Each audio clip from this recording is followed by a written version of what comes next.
Hi! Today I will tell you something about how to interpret and use visuals for solutions and change. In a previous video, I talked about how images can act like a time machine.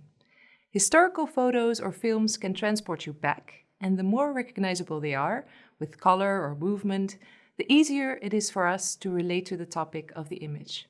Remember what we called it? Immediacy. So, when we want to address challenges and activate people to change, be it your colleagues or people in your neighborhood or an online community, we need to do three things: build awareness of the challenge, engage people in the process, and activate them to actually make a change. Images and visualizations can help us do that.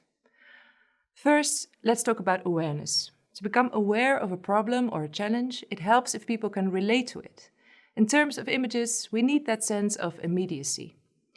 Think about the news.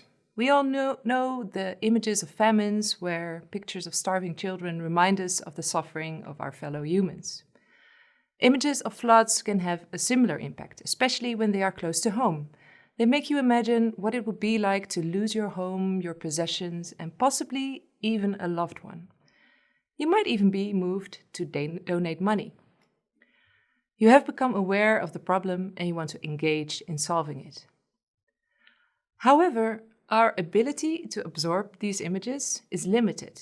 When we see too many of them for a long period of time, they lose their impact.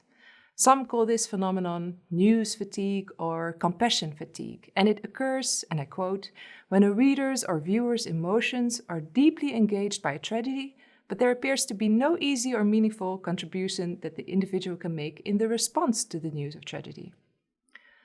A related concept is psychological distance.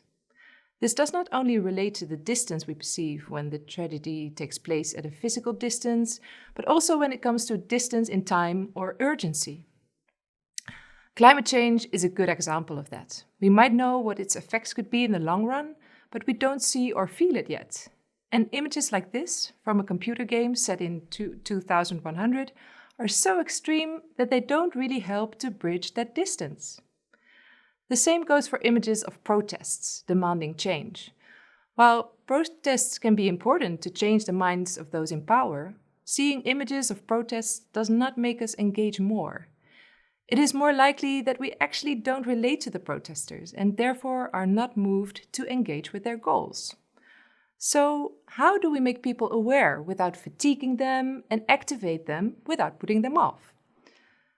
Journalists and scientists have been calling for a new visual language, new images that don't show the global extremes, but rather local examples of the impact that rising sea levels or changing weather patterns can have on everyday lives. This demands something of you. Whether you're writing a policy text, an opinion piece, or setting up a project that you need to communicate, it is important that you know who the reader is and that you put yourself in their shoes. This also means that you have to be empathetic, and you sometimes have to listen or deal with opinions and values that you might not agree with. The science of engagement also shows that it helps to share positive examples, projects and initiatives that actually work. Seeing people solving things works much better than hearing a bunch of arguments or feeling guilty for not doing anything. How will you make me feel engaged in the solution you imagine? I'm looking forward to it.